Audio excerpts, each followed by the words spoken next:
Ricardo, ¿cómo estás? Bien, Alejo, afortunadamente muy contento de estar nuevamente aquí en Transformación Digital. Bueno, Ricardo, hoy tenemos un invitado muy especial a Transformación Digital. ¿De qué vamos a hablar, Ricardo? Bueno, vamos a hablar ojalá de muchos temas, pero todo tiene que ver con la parte, yo le llamaría un poco la parte legal de cosas que están sucediendo en Colombia y como hemos hecho en otras ocasiones, vamos a usar un ejemplo. Y tenemos invitada a Sol Beatriz Calle, abogada de la Universidad de Medellín, a quien conozco ya hace mucho tiempo, muy experta en temas que tienen que ver con tecnología. Bienvenida, Sol, a Transformación Digital. Muchas gracias por estar aquí, por compartir tu conocimiento y tu información con nosotros. Vivimos en una época de transformación, rodeados de información y tecnología. Prepárese para aprovechar el uso de las herramientas que ofrece Internet, la tecnología y las comunicaciones.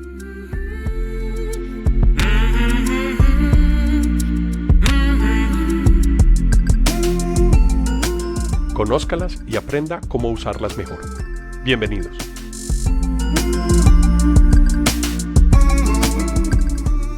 Bienvenida, Sol, a Transformación Digital. Muchas gracias por estar aquí, por compartir tu conocimiento y tu información con nosotros.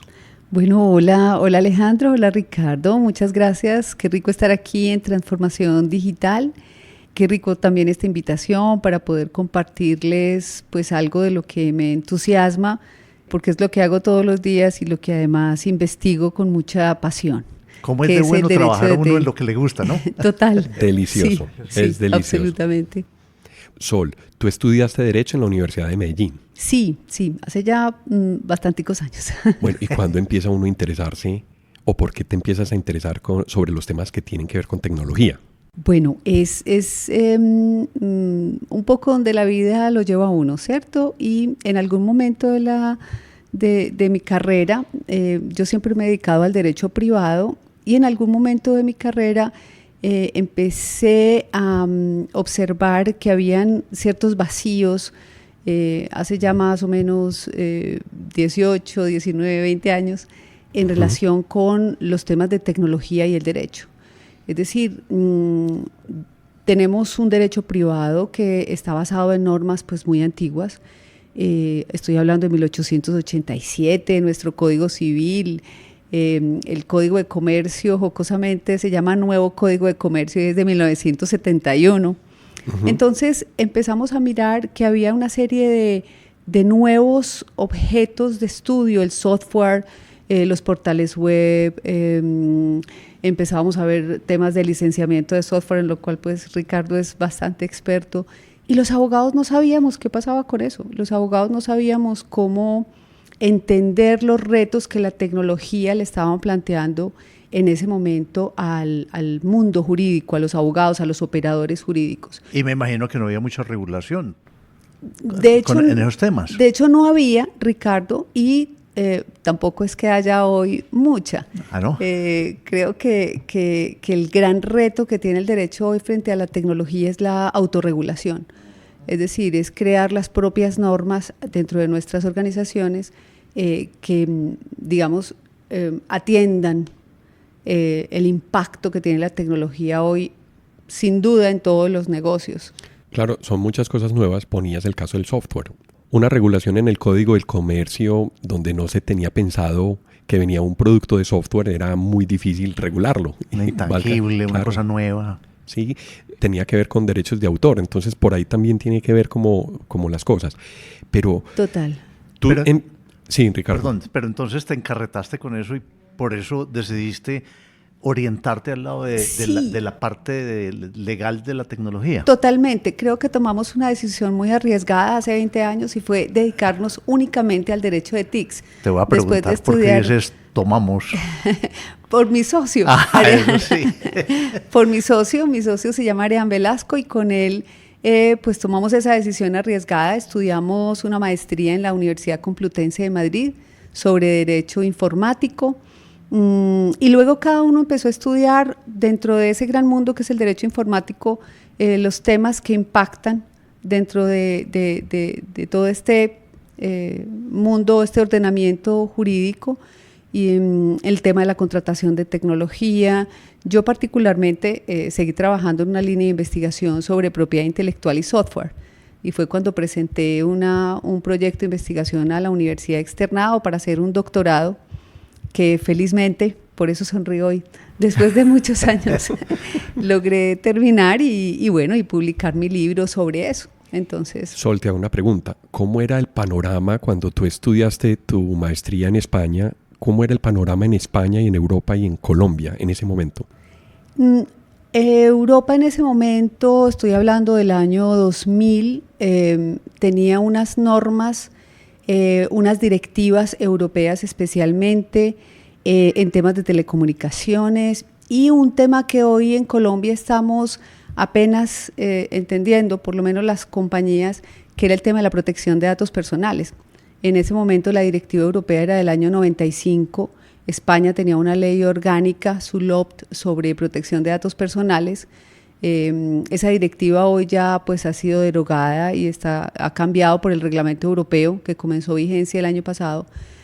Yo creo que Europa siempre nos ha llevado una delantera en esto. Sí. Teniendo en cuenta que el derecho colombiano es un derecho continental europeo, que siempre vamos un poco a la saga de lo que ellos hacen, pues esto no es la excepción tampoco. ¿Y qué tan lejos está todo eso de lo que usan, por ejemplo, en Estados Unidos? Lo que pasa es que el sistema jurídico norteamericano es un sistema jurídico basado en la costumbre.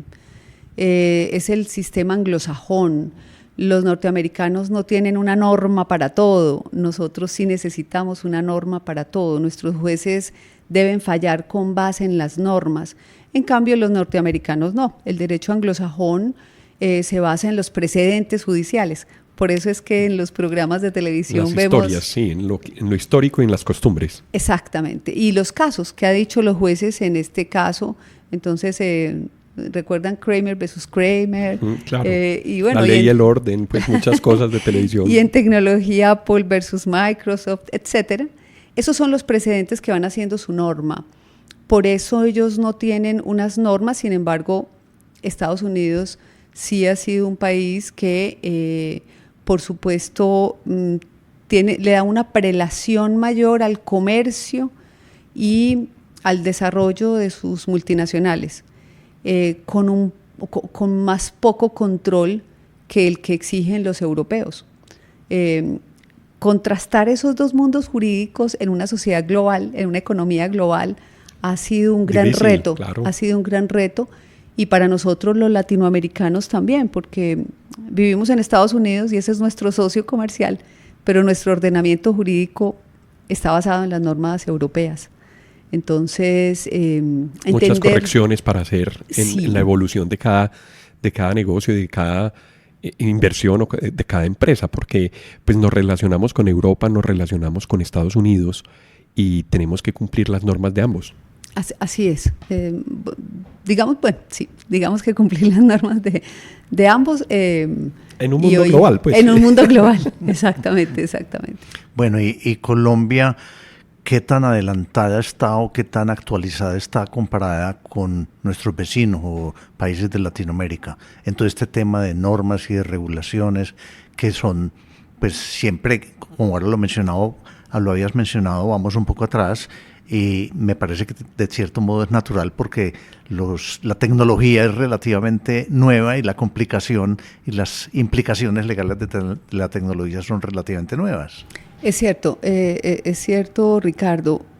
Sin embargo, yo podría decir que Colombia ha sido un país pionero en América Latina, en adoptar normas, por ejemplo, de protección de datos personales. En el año 2000 aprobamos la Ley de Comercio Electrónico, mal llamada Ley de Comercio Electrónico, la Ley 527, y hemos sido pioneros igualmente en adoptar el Acuerdo de Cibercriminalidad de Budapest. Nuestra policía en el tema del cibercrimen es una policía que, digamos, es líder en Latinoamérica. Tiene mucha cancha. Sí, alguien diría, bueno, por lo menos somos Bueno, pero pioneros en alguna cosa. Entonces, no con relación a Europa, yo diría con relación a Europa, pues obviamente Latinoamérica no, pero Colombia dentro de Latinoamérica sí siento que le apuesta a tener unas regulaciones interesantes. Las superintendencias, por lo menos en los últimos 10, 15 años, han sido entes de regulación y de control que han tratado de que nuestras compañías compitan en el entorno global. Y la participación de Colombia en la OCDE, sin duda, nos exige estar al día en estos temas de cumplimiento y de regulaciones. Pero me preocupa una cosa, Sol. ¿Las empresas se han preocupado por conocer esas normas? ¿Las están cumpliendo? O viven muy atrasadas y los toma por sorpresa a veces algunas actuaciones que van en contra de esas normas, posiblemente no de mala fe, sino por desconocimiento? Sí, desafortunadamente,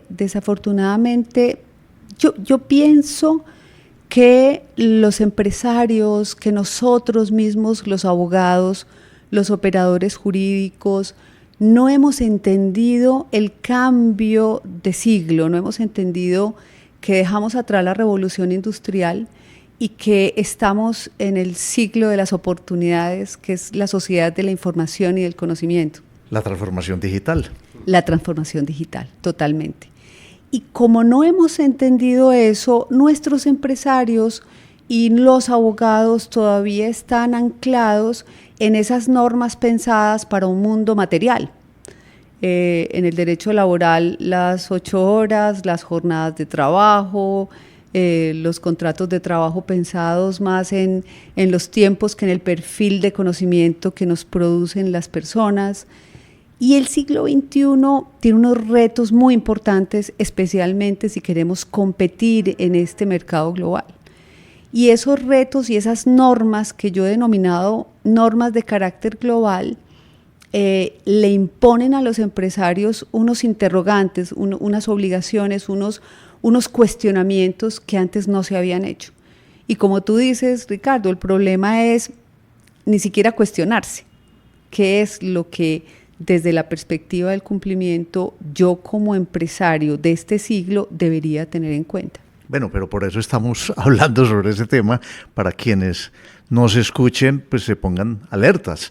Y quería preguntarte, uno escucha, oye noticias de sanciones millonarias a empresas colombianas por irse muchas veces contra esas normas, y empresas grandísimas que uno pensaría que debían tener el suficiente conocimiento y la suficiente preocupación por cumplir las normas, y yo me sorprendo. Y hay casos puntuales que ahora nos sugeriste que vamos a hablar de uno puntual, que se vuelven conversación de toda la prensa y de todo el público, y eso a la hora de verdad hasta es bueno para que las empresas se enteren de que sí hay regulaciones y sí las están haciendo cumplir. Es cierto. La superintendencia, un poco en consonancia con lo que les decía ahorita, cada vez viene haciendo más exigencias a los empresarios por el respeto al consumidor. Claro, venimos de esa etapa de venta de bienes en masa, de ese capitalismo que de alguna manera matizaba el siglo pasado, pero nos hemos encontrado en este siglo y tal vez no lo hemos entendido correctamente. Primero, nuevas generaciones que tienen unos retos y un pensamiento muy diverso al que teníamos nosotros, y bueno, y digo nosotros, la generación X, ¿no? Claro, generacionalmente, claro. Y bajo estos nuevos esquemas, pareciera que ese capitalismo quiere todavía permanecer, es la producción de dinero a costa de lo que sea. Sin embargo, esas nuevas generaciones y ese consumidor del siglo XXI es un consumidor muy distinto, porque además cuenta con redes sociales. Supremamente informado, supremamente exigente y cambiante. Y conocedor de sus derechos, porque cada vez, además de conocerlos, los está aplicando, está pidiendo que se le respeten esos derechos. Así es. Es un aspecto que me parece que los norteamericanos tienen muy claro, y es respete al consumidor si quiere que el comercio electrónico prospere, respete la privacidad del consumidor si quiere que le entregue datos de su tarjeta de crédito para poder venderle. Es decir, los norteamericanos lo tienen como una condición de venta. Para nosotros y para los europeos es una cuestión de derecho fundamental, de derechos del consumidor, de derecho a su privacidad, del derecho a poder elegir a que el producto que se le venda no sea mentiroso ni engañoso. Pero son dos puntos de vista muy diferentes. Sí. Son supremamente diferentes porque la aproximación sobre las acciones comerciales, las acciones de promoción, las acciones de garantía, las acciones de calidad, inciden muchísimo sobre el producto, sobre la manera como se entrega el producto, sobre lo que estás vendiendo. Así es, Alejo. Y fíjate que justamente ese es uno de los temas más importantes hoy que estamos trabajando en tecnología, en el derecho de TI, y es la responsabilidad de los fabricantes de tecnología. Porque ese consumidor que hoy pues está atrapado en todas estas golosinas, como yo las llamo, del Internet de las cosas, de las plataformas digitales, de que todo sea más rápido, de que todo lo queremos en nuestro celular. De la metadata del mismo consumidor. Total, de sus mismos datos, claro. De sus mismos datos, se está viendo enfrentado a una especie de nube gris porque los productores no están informando y no sabemos realmente qué riesgos corremos. El ejemplo, no sé si ustedes escucharon hace algunos años, cuando en Facebook la gente subía sus fotografías y luego tranquilamente las borraba y confiaban en que se borraban. Y el resultado que no. Claro, tecnológicamente no era así. Y pasaba lo mismo y ha pasado lo mismo con Google. Entonces, tú escuchas temas como que alguien se busca en Google y de un momento a otro le aparece su información. Y sin saber de dónde salió. Sin saber de dónde salió. Y posiblemente no es esa empresa, como tú lo decías ahora, Ricardo, que de mala fe esté publicando esa información de una persona. No, lo que pasa es que el poder de ese motor de búsqueda de datos y de indexación es tan poderoso que es capaz de traer la información de cualquier lugar donde se encuentre. Claro. Pero eso no lo sabes tú como consumidor y eso no lo está diciendo el fabricante de esa tecnología. Yo creo que tanto consumidores como empresarios somos muy ligeros en el manejo de nuestra información. No sé qué opinan ustedes, porque no tenemos conciencia en realidad de qué puede pasar cuando yo me estoy inscribiendo en un sitio, cuando yo estoy dejando mis datos personales, cuando yo estoy aportando la información como un sitio como Facebook o cuando estoy utilizando una nube como la de Google, ¿sí? Es decir, yo en Google Drive puedo subir las fotos que tomé el fin de semana en la finca, pero puedo subir una imagen escaneada de un contrato que tengo con un cliente y el cliente no sabe que está en Google. ¿Sí? Somos muy ligeros en el tratamiento de esa información y somos muy ligeros en saber cómo está Google guardando esa información, cómo la está procesando, qué acepté yo cuando yo quise abrir el servicio de Google Drive, por ejemplo, en este caso, o el de Google Fotos, ¿sí? El de Google Foto, pero ese impacto cada vez va pasando el tiempo y vamos viendo como que aparecemos indexados en Google, aparece una foto mía en Facebook de una persona que yo no sé por qué aparecí, en fin, una cantidad de cosas que impone el mundo global y el mundo de la informática. Sol, pero eso no sucede muchas veces, es como le pasa a, yo diría, el 99% de las personas que utilizan un computador e instalan un software y nunca se lee la letra menuda. A mí, yo voy a instalar un software y me aparecen unos pantallazos con unos términos y condiciones.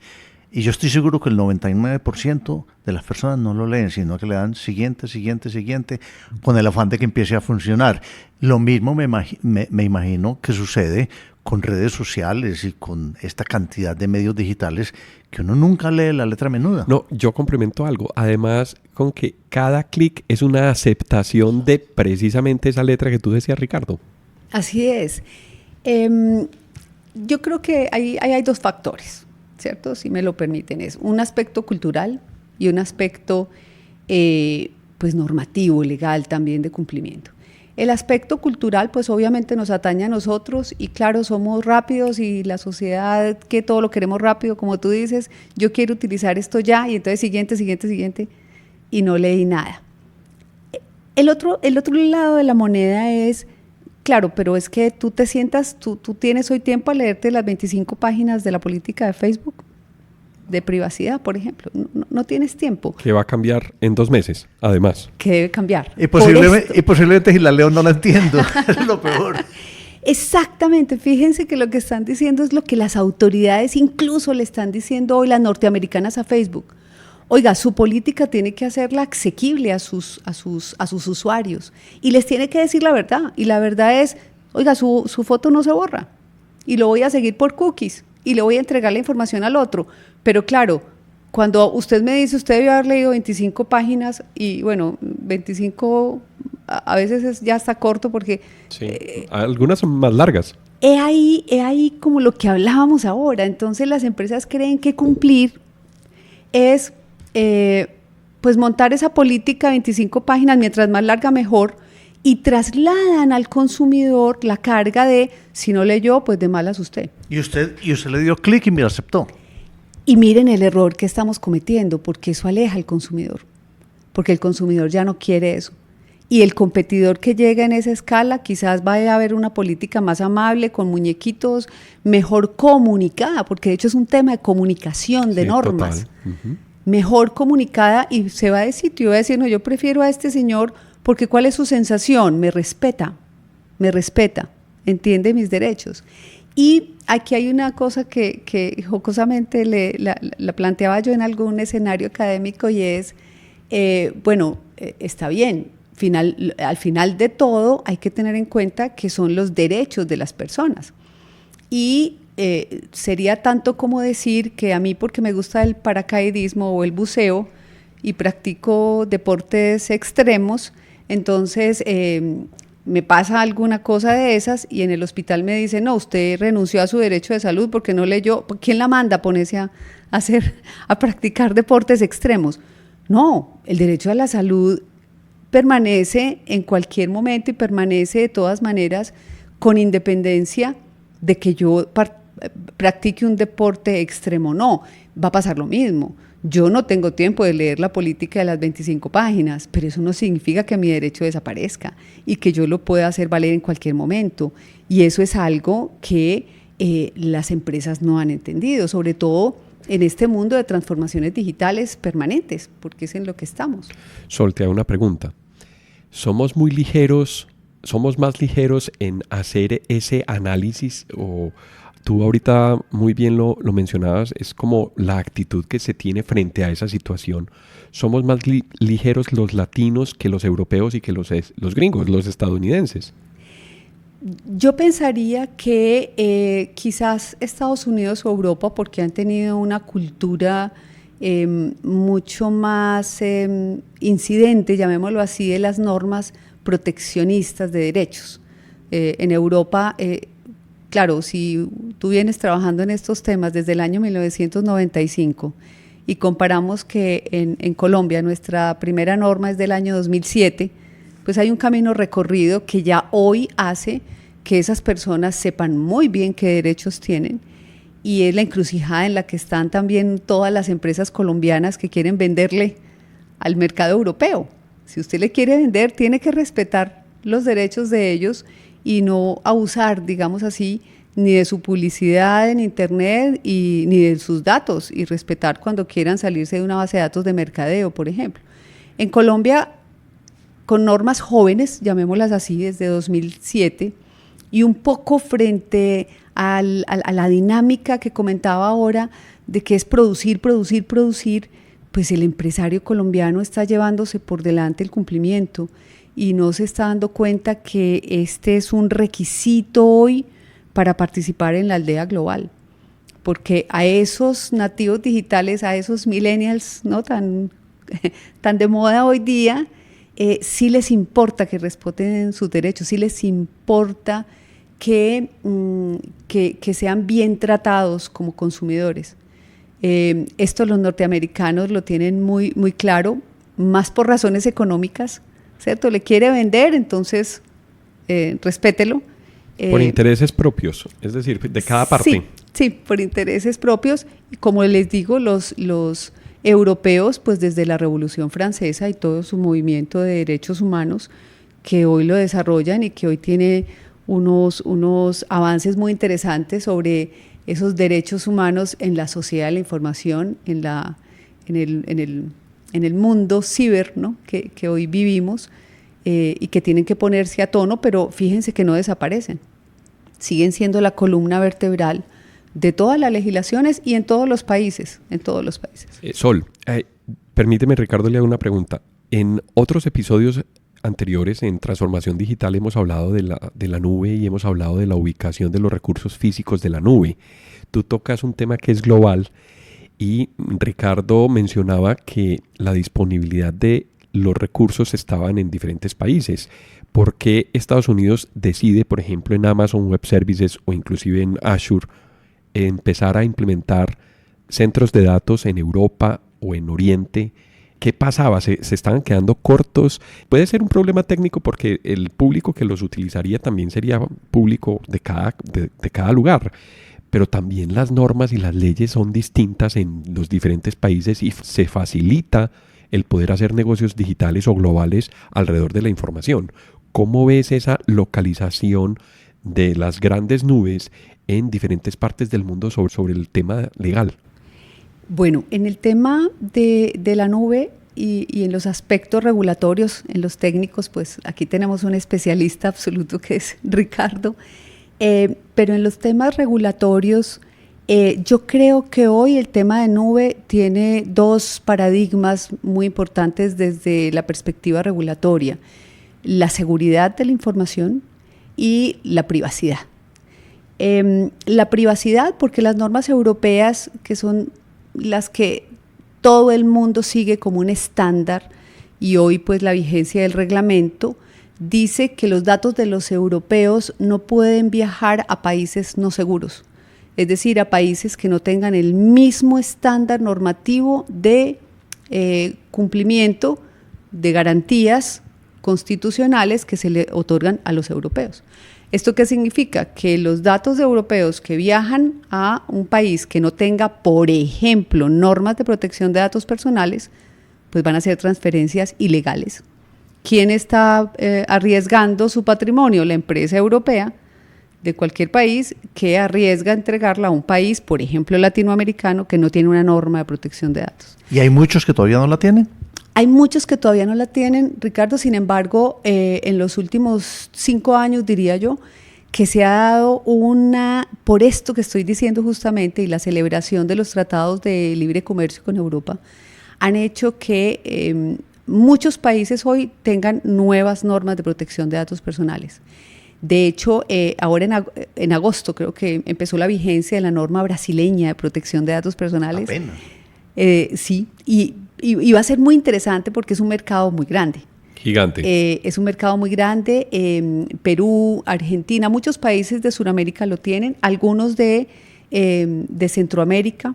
Curiosamente, Panamá, que ha sido un país, digamos, un poco más libre en todo este tema de regulaciones por sus socios norteamericanos, y también tiene un proyecto de ley de protección de datos. Entonces, fíjate que el tema de la nube también se impacta por esa norma, y quien quiera tener un servidor ubicado en un país no seguro, entre comillas, es decir, un país que no tenga protección de datos personales, pues no va a ser un data center interesante para mi cliente, cuando mi cliente tiene que cumplir una norma que le dice, oiga, los datos deben estar en un país seguro. Y Ricardo, ahí es donde se vuelve un problema de mercado para Microsoft o para Google o para Amazon Web Services. No, y yo siempre he dicho que si las empresas realmente investigan dónde están sus datos y si están en un país seguro o no. Yo estoy convencido de que muchas empresas nunca se han preocupado por eso. Se les habla de la nube y es en la nube, no le importa dónde está. Uh-huh. Pero fíjate la importancia que tiene eso, que estén en un país donde haya normas de privacidad de datos.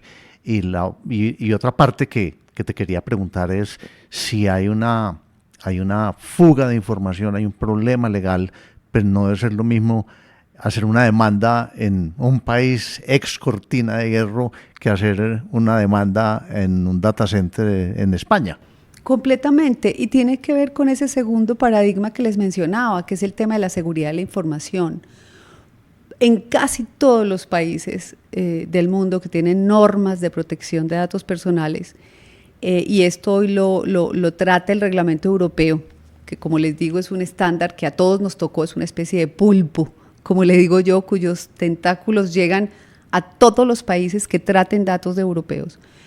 Desde esa perspectiva, fíjense que cuando yo tengo un problema de una fuga de información o un incidente de seguridad, hay que reportarlo a las autoridades.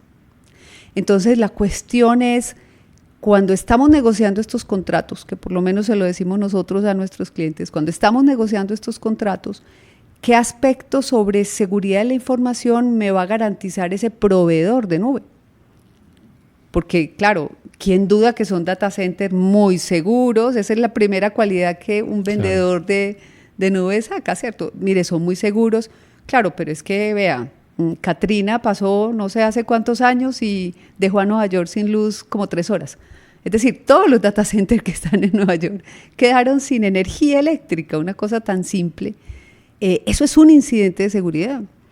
Bueno, y la gran pregunta, ¿no? ¿Alguien sabe si se le ha fugado o qué problemas ha tenido un data center por más seguro que sea? Ese es un asunto que es muy importante tenerlo en cuenta allí.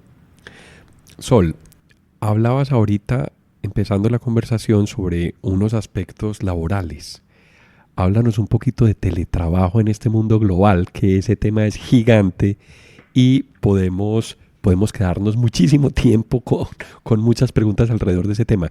¿Cómo estamos laboralmente en normas frente a otros países posicionados? ¿Cómo ha venido desarrollándose ese tema en Colombia?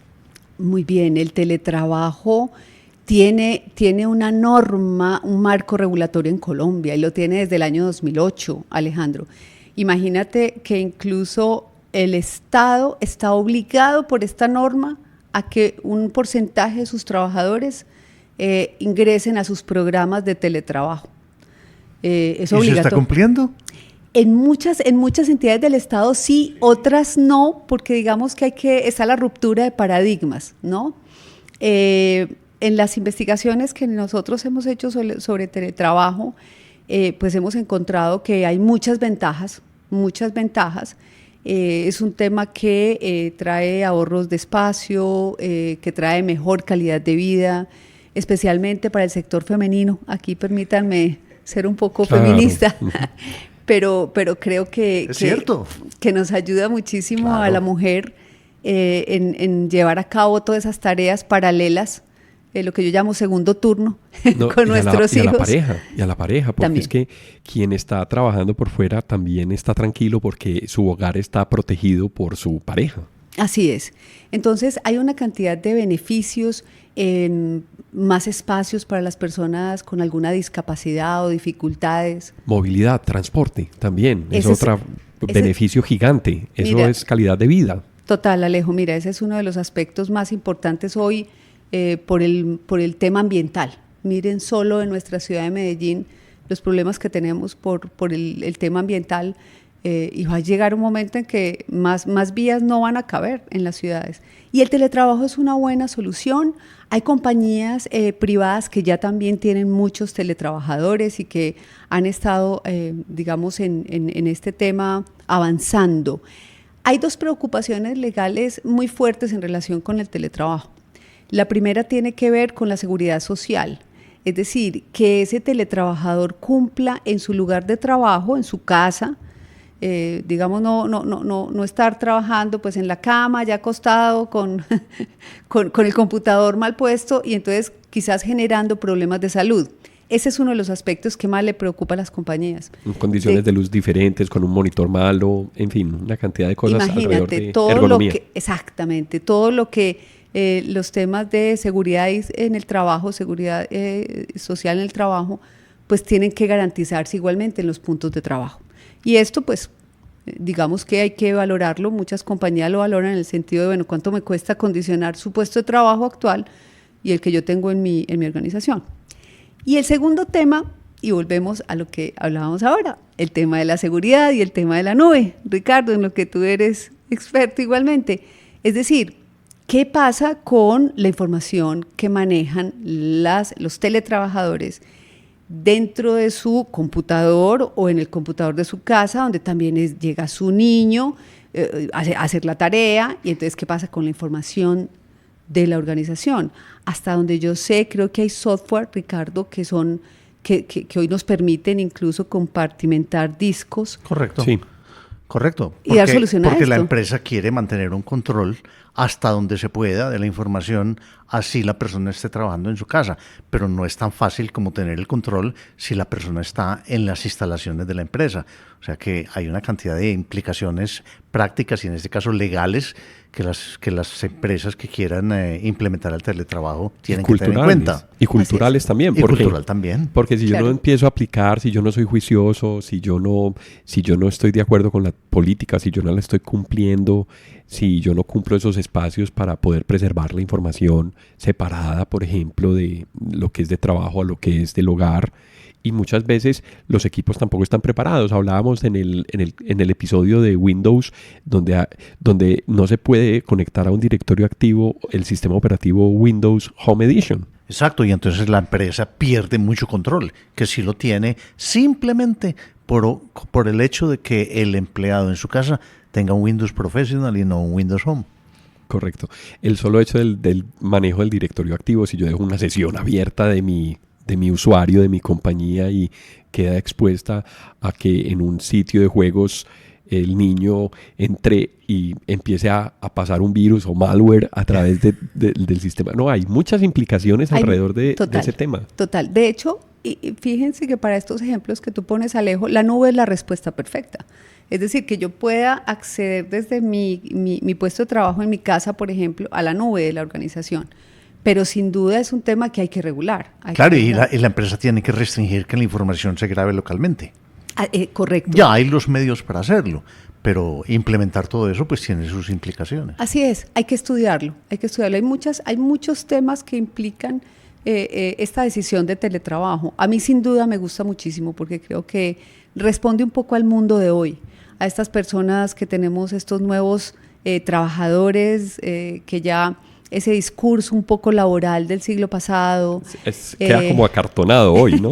Mira, aparte de acartonado, yo en alguna conferencia le decía a los muchachos, uno de los caracteres fundamentales del contrato de trabajo es la subordinación.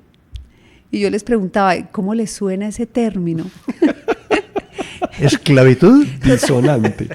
Total, y es lo que caracteriza el contrato de trabajo. Entonces, subordinación, eso es como lo que tú lo has dicho, decían esclavitud, servilismo, me decían. Claro, venderle el alma al diablo, ¿no? Más o menos, esos son los términos de estas generaciones nuevas de centennials y de millennials. Claro, que era un tema muy interesante, o digamos que tenía cabida cuando estábamos produciendo bienes en masa, en la fábrica, en la factoría, cuando a ti te medían el rendimiento por el número de botones que pegábamos, ¿cierto?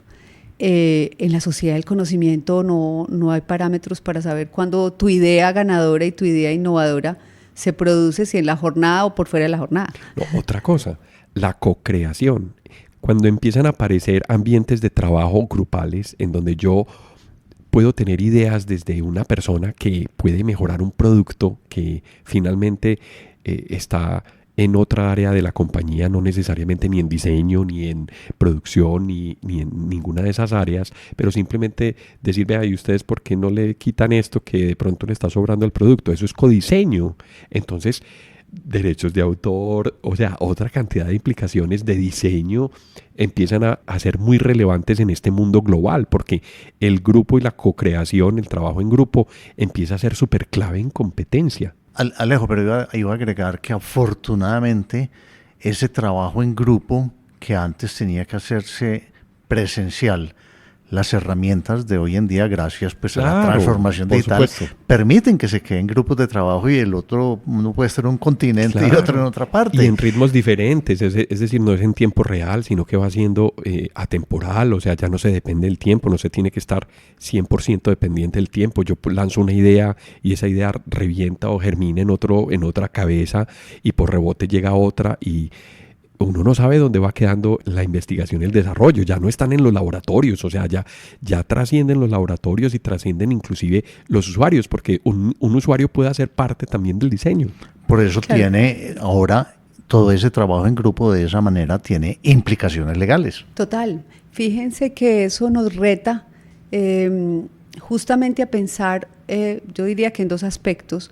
El primero, en el tema laboral, como tú lo mencionabas, Alejandro, ahorita, es decir, me contratan por unas funciones, pero es que las funciones, frente a ese impositivo que es la innovación hoy, pues, ¿cuáles son mis funciones? Pensar en derecho, pero si yo doy una idea innovadora a una planta de producción, ¿qué? Entonces la idea es mía, o eso está en mis funciones o no está.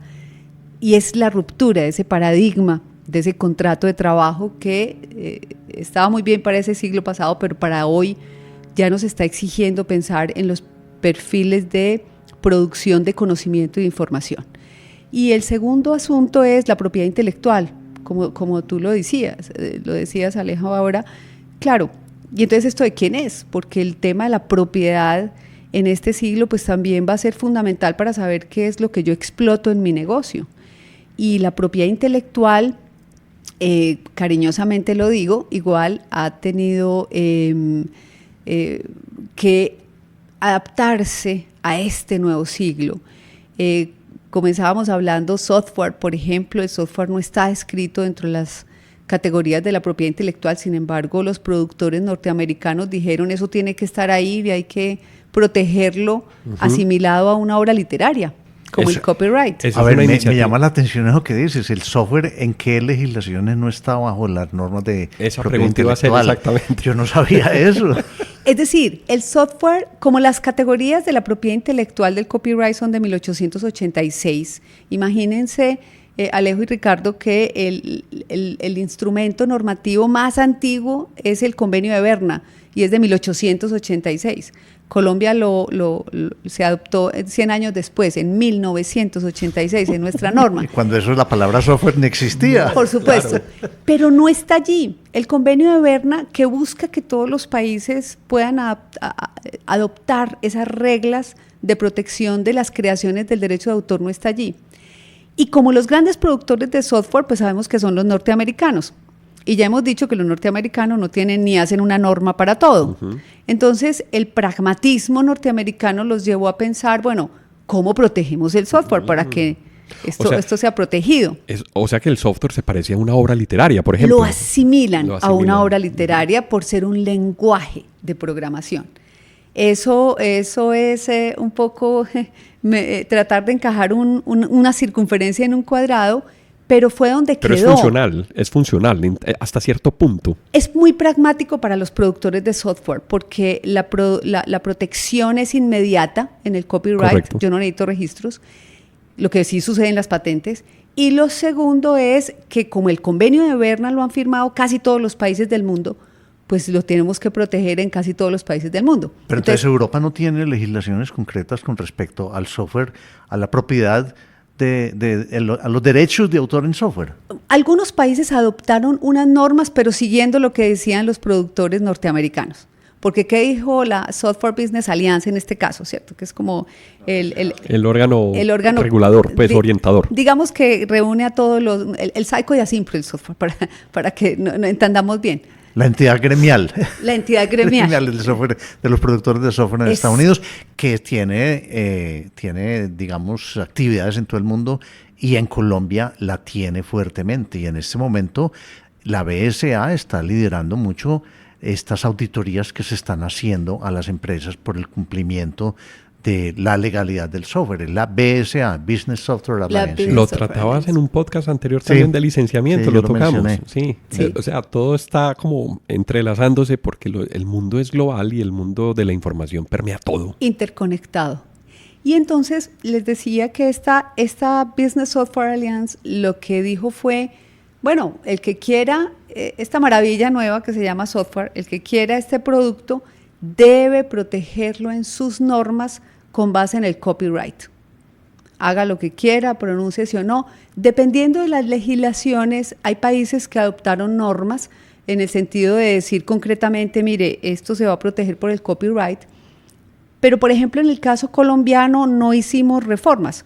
Tenemos un decreto que dice cómo se registra, pero lo que entendió nuestra Dirección Nacional de Derechos de Autor, y le pasó a muchas legislaciones, es, mire, como en nuestro caso aquí caben dentro del el copyright todas las creaciones del espíritu humano, que sean originales y se fijen en un medio perceptible por los sentidos. Ambiguo, entonces ahí hay mucha cosa, música, claro, es decir, pues una cantidad de cosas, dibujos, claro, esquemas. Pues, pero fíjate que la creación humana es infinita. Total. Entonces imagínense una norma que tratara de decir, esto es lo que yo voy a proteger y esto no.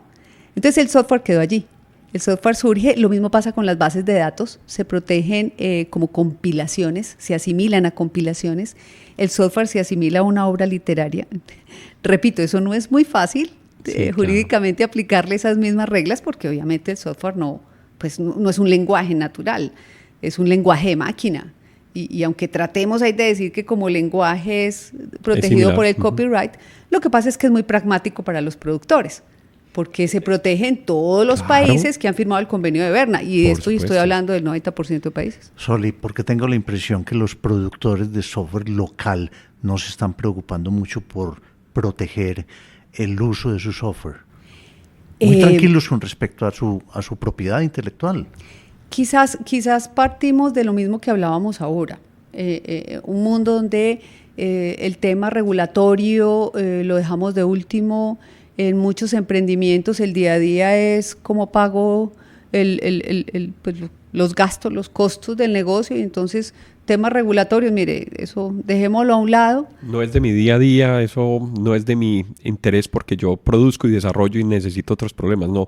Por eso yo te decía ahorita que sí somos muy ligeros, porque no nos sentamos a pensar el impacto de lo que estamos haciendo, así, quién me está comprando el software, cómo lo estoy entregando código fuente, ¿sí? Que le debe estar pasando a India, por ejemplo. O sea, ¿cuántos desarrollos de software, de patentes que pueden estar en Estados Unidos fueron desarrolladas en India o en otro lugar del mundo? No sabemos. Así es. Y entonces estos temas de propiedad intelectual, digamos, empiezan hoy la propiedad intelectual, digamos, que estuvo un poco dormida en el siglo pasado porque no producíamos mucho. Colombia tampoco es un país gran productor de patentes, digamos así. Pero de software sí. Pero en este momento sí, exacto. En este momento, cuando tenemos al día la innovación en plataformas digitales, cuando estamos apostándole a la industria naranja, a la 4.0, a todos los modelos de negocio nuevos sobre Internet, en fin. Ahora sí creo que el empresario que no se cuestione esto está arriesgando todo ese producto de la innovación. Y ahí es donde las superintendencias, como lo decíamos al inicio, empiezan a exigirles, empiezan a controlar que sí estén cumpliendo con estos asuntos. Y de hecho el registro de un software, por ejemplo, en Colombia, que se hace gratuitamente además, repito, no es que el registro le otorgue la propiedad está desde que se hace. El problema es cómo pruebas tú, por ejemplo, Alejo, que lo mencionas, que un código fuente sí era tuyo, o que tú fuiste el programador de esto. Si no tengo tratamiento de datos, si no sé dónde está generándose o cómo está ese proceso productivo integrando la información. Y te hago la pregunta más fácil. Si no tengo claridad ni siquiera en los contratos de trabajo, con esto que hablábamos ahora, pues ¿qué dicen las cláusulas de propiedad intelectual? Si es lo que usted hace con sus funciones, si es relacionado solo con lo que usted produce en ejecución de sus funciones, o si usted, que es tan juicioso hoy, a todos los niños ya les enseñan a programar y se hace un software muy chévere para poder hacer mejor su labor, por ejemplo, de abogada, entonces, ¿qué pasa? ¿De quién es el software? Y esas preguntas y esas nuevas creaciones que son intangibles, que el derecho no tiene en sus normas clásicas de códigos privados, son los asuntos que también, como te decía Ricardo, cada vez más deben volverse objeto de autorregulación. El problema es que no sepamos ni siquiera que tenemos que regular. Bueno, yo les hago una propuesta. Este tema está súper interesante. ¿Por qué no abrimos un espacio para el otro podcast, porque yo creo que deberíamos hacer una pausa en este momento y hablamos en un podcast siguiente sobre estos temas que quedaron en punta, de innovación, por ejemplo, de mejoras y de unos casos que teníamos que hablar sobre empresas que están teniendo problemas con todos estos temas que estamos hablando el día de hoy. ¿Les parece? Perfecto, totalmente perfecto. Listo, entonces muchas gracias, Sol, gracias, Ricardo, y nos vemos enseguida en el próximo capítulo de esta segunda parte de este podcast que está supremamente interesante. A quienes nos escuchan y nos acompañaron a lo largo de este episodio, muchas gracias por estar en Transformación Digital. Recuerden que pueden escribirnos por correo electrónico a la dirección alejandropelaesr@gmail.com. También pueden visitar nuestra plataforma ingresando a la dirección https://apelaes.podbean.com. En la aplicación de Podbean pueden dar clic a me gusta y dejar sus comentarios. Este podcast está disponible en las plataformas de Apple Podcast, Spotify, Google Podcast, Deezer, iVoox, Stitcher, además de la aplicación de Podbean. También cuéntenos qué temas quisieran escuchar en futuros episodios. Si les gustó el tema y si quieren apoyarnos en Transformación Digital, por favor compartan este episodio con sus amigos y con las personas a quien les puede interesar estos temas. Esto fue Transformación Digital. Hasta pronto.